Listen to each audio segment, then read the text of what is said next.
teman-teman, hari ini kita akan cari tahu soal minyak bumi dan gas alam serta cara menghitung jarak tempuh. Jadi jangan lupa siapkan alat tulismu dan berdoa agar fokus dan memahami materinya. Ayo semangat belajar hari ini!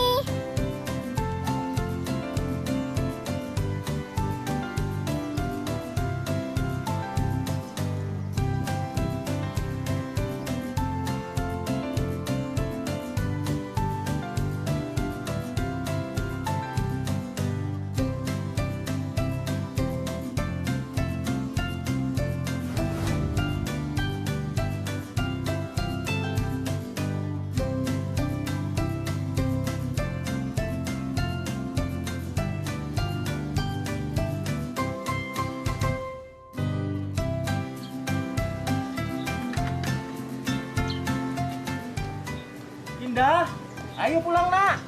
Ibu sudah nungguin di rumah tuh. Iya, Bi, sebentar.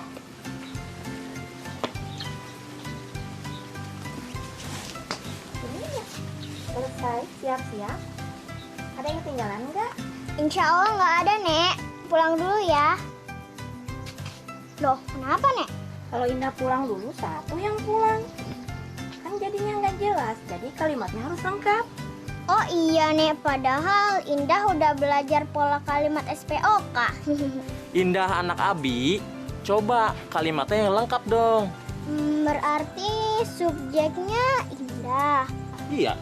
predikatnya pulang, Terus objeknya apa, Bi?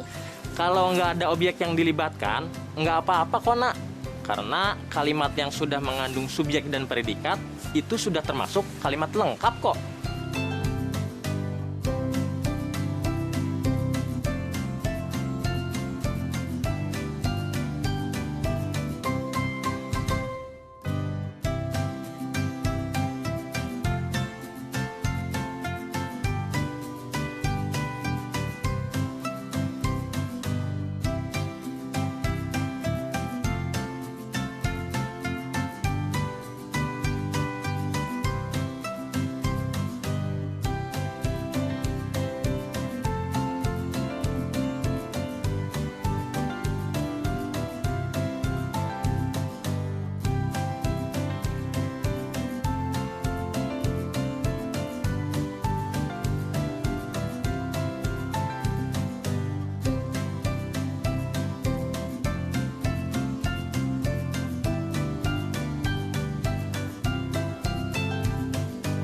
Teman-teman, sedangkan kalimat tidak lengkap adalah kalimat yang hanya memiliki salah satu unsur kalimat, seperti subjek, predikat, objek saja.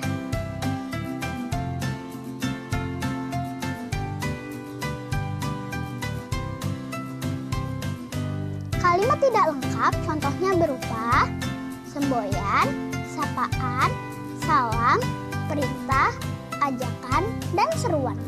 Contoh kalimatnya, selamat pagi, tolong tutup pintunya.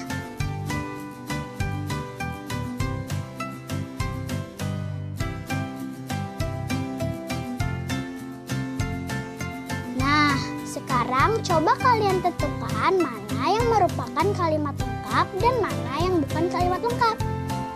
Tambahkan SPO atau K untuk kalimat yang merupakan kalimat lengkap.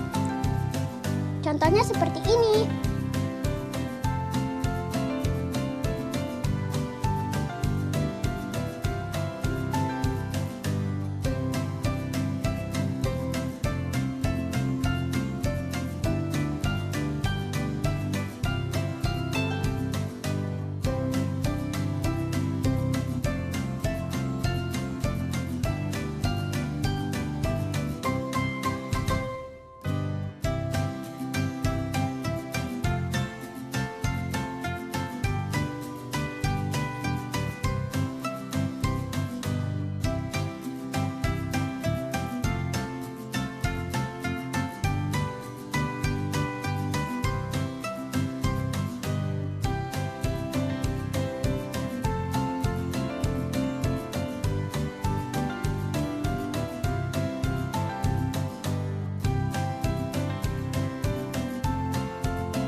Berarti Indah pulang dulu ya, Nek.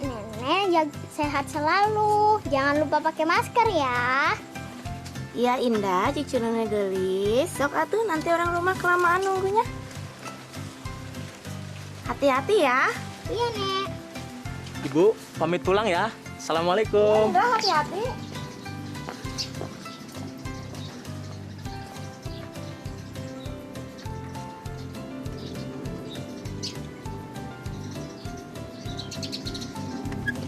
Indah, turun dulu nak. Loh, kenapa, Bi? Bensinnya habis. Tadi Abi lupa beli. Nah, sekarang kita jalan ke depan ya, sampai dengan pom bensin yang terdekat. Maaf ya nak, nggak apa-apa kan? Ayah wae si Indra. Segera lupa isi bensin. Oh gitu, ya udah deh, nggak apa-apa. Ya, ayo ya, jalan ya. Waalaikumsalam, hati-hati ya.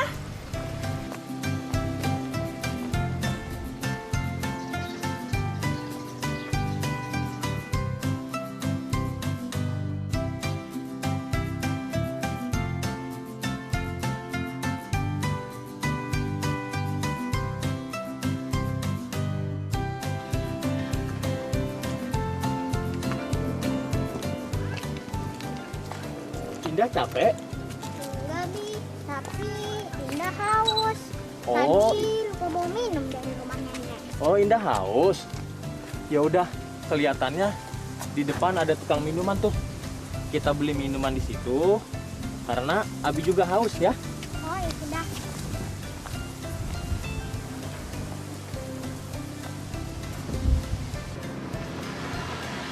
Ayo, Nak. Nah, kamu duduk di sini ya. Pak, es teh manisnya 2 ya. Baik, Pak.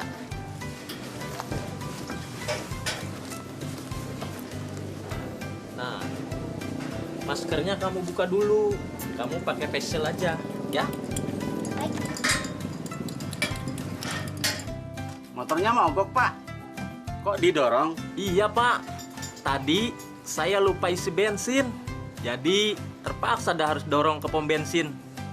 Oh iya, Pak. Ngomong-ngomong, pom bensinnya jauh nggak ya dari sini? Enggak kok, Pak. Kurang lebih 5 menit juga nyampe.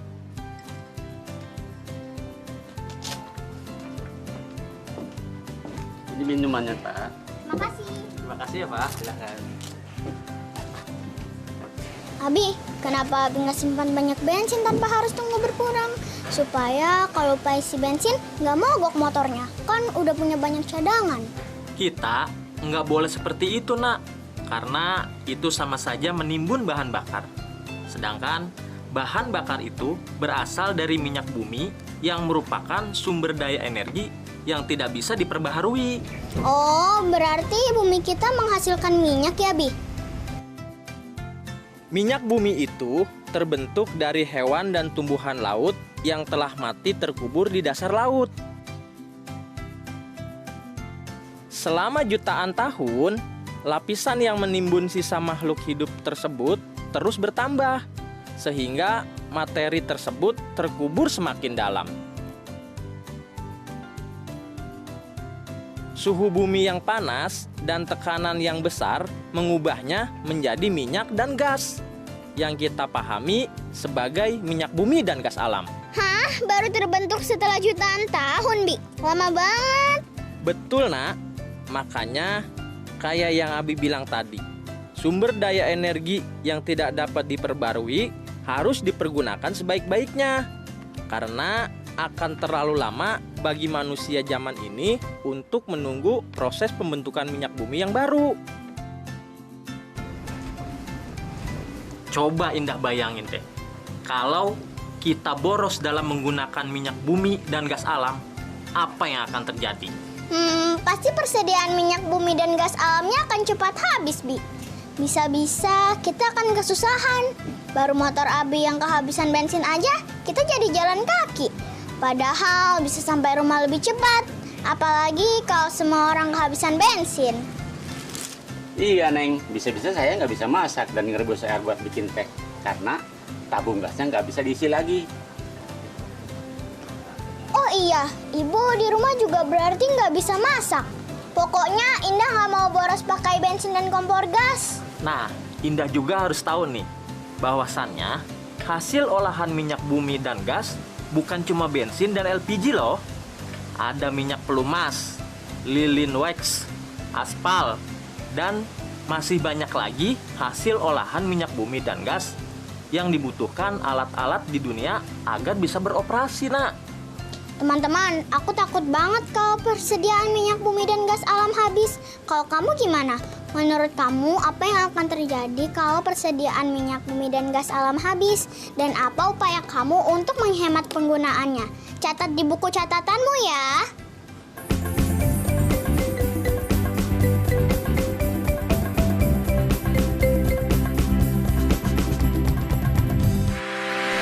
Hai pemirsa, jumpa lagi dalam Tahukah Anda? Kali ini kami akan mengajak Anda berkunjung ke Bengkulu untuk mengetahui jejak sejarah Bung Karno.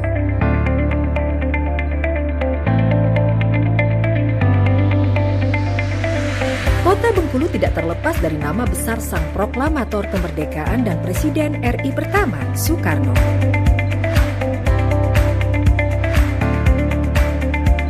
Setelah keluar masuk penjara dan diasingkan ke ND akibat kegiatan politiknya, Bung Karno dipindahkan ke Bengkulu bersama istrinya Inggit Garnasih dan 2 anak angkat mereka. Bung Karno menghabiskan waktu di Bengkulu selama 4 tahun, dari tahun 1938 hingga 1942. Disinilah semangat perjuangan Bung Karno akhirnya bangkit kembali. Tahukah Anda, di Bengkulu pula Bung Karno bertemu Fatmawati yang kemudian menjadi istri Bung Karno yang ketiga. Fatmawati mendampingi Bung Karno melewati masa-masa pendudukan Jepang di Jakarta ketika Indonesia merdeka. Dan kemudian Bung Karno menjadi Presiden RI yang pertama didampingi Fatmawati sebagai ibu negara. Fatmawati adalah orang yang menjahit bendera pusaka yang dikibarkan untuk pertama kalinya saat upacara kemerdekaan RI yang pertama. Kepada para pemuda di Bengkulu, Bung Karno mengobarkan semangat nasionalisme. Sudah dulu ya pemirsa, semoga informasi tadi bermanfaat dan menambah wawasan Anda. Sampai jumpa di tayangan Tahukah Anda berikutnya. Salam!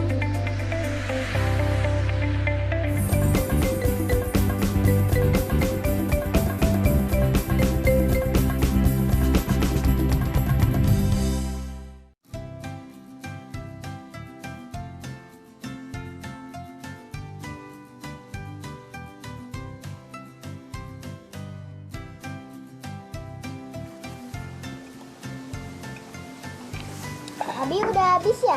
Indah belum? Nggak apa-apa, Nak. Pelan-pelan aja. Yang penting kamu habiskan ya. 1, 2, 3, 4.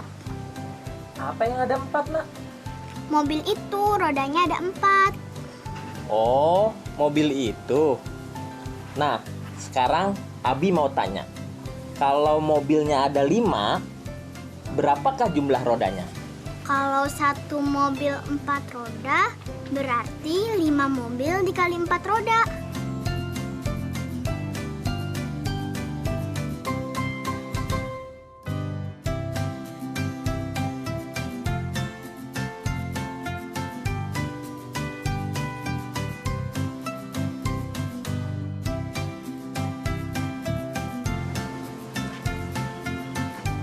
Benar nggak jawaban Indah? Bener kok jawaban kamu. Tapi kenapa kamu bisik-bisik ya? Kalau salah, malu didengar bapak penjualnya. Kamu nggak usah malu. Jawaban kamu sudah benar. Kalaupun nanti kamu salah, biar Abi benerin. Supaya jawaban kamu kagak salah jadinya, ya? Ya, Bi. Teman-teman, aku sudah tahu banyaknya roda dari 5 mobil. Kamu juga ikut berhitung kan? Tulis jawabannya di buku catatanmu ya.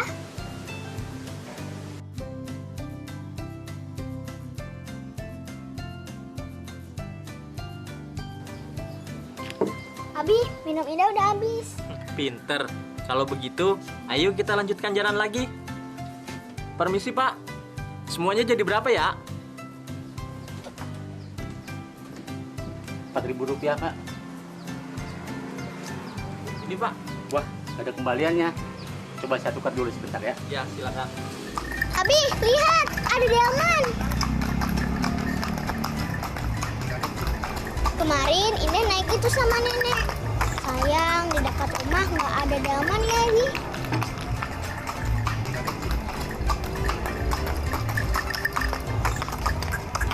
Iya, karena masyarakat lebih suka naik kendaraan bermotor yang lebih cepat.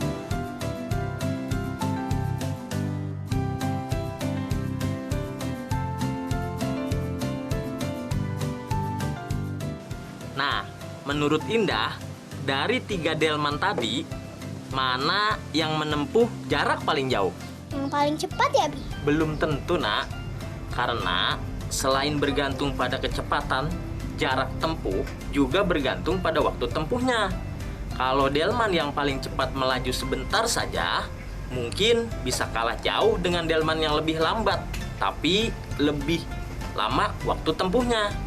Sekarang, coba Indah bayangkan.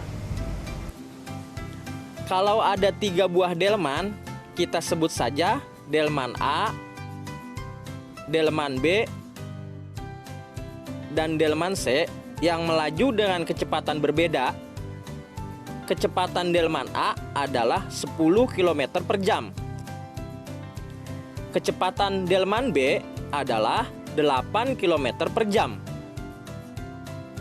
Kecepatan delman C adalah 12 km per jam. Delman A dan delman C mampu melaju selama 3 jam. Kemudian berhenti untuk istirahat. Delman B mampu melaju selama 4 jam. Sebelum akhirnya juga berhenti untuk istirahat.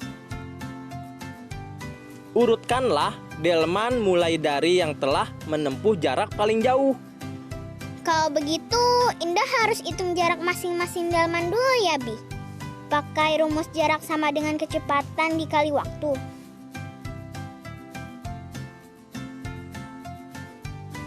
Betul, Nak. Harus menghitung satu persatu karena kecepatan masing-masing delman berbeda. Maka dari itu, jarak yang sudah delman A tempuh adalah 10 km per jam. Dikali 3 jam.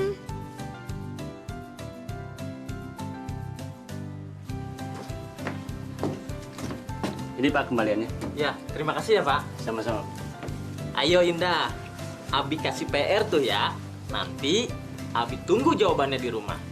Nah, sekarang kita lanjutkan lagi perjalanannya untuk mencari pom. Oh iya Pak, tinggal lurus aja kan ya? Iya, ini tinggal lurus aja ke sana. Nanti ke kanan. Ya. Nah, itulah Pak. Terima kasih ya Pak. Sama. Teman-teman, ayo ikutan hitung jarak tempuh 3 delman tadi ya. Menggunakan rumus yang aku sebut. Jarak sama dengan kecepatan kali waktu. Terus di buku catatan kamu beserta hasil hitungannya. Aku yakin kamu pasti bisa mengerjakannya. Semangat teman-teman kelas 6. Indah, ayo Nak. Ya, Bi.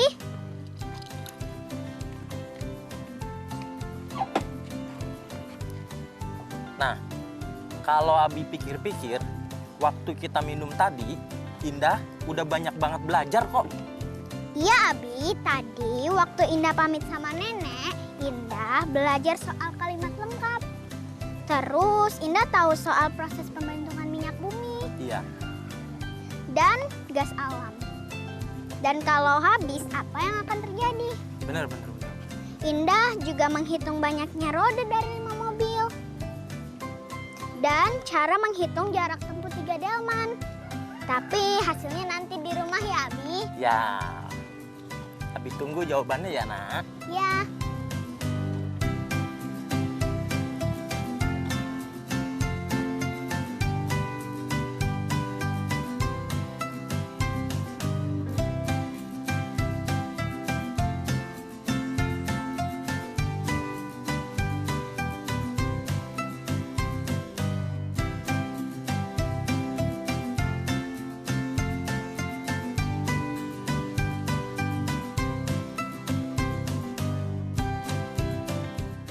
Minyak bumi itu terbentuk dari hewan dan tumbuhan laut yang telah mati terkubur di dasar laut.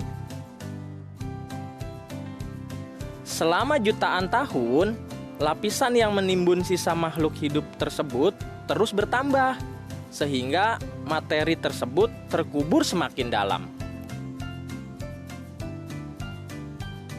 Suhu bumi yang panas dan tekanan yang besar mengubahnya menjadi minyak dan gas yang kita pahami sebagai minyak bumi dan gas alam.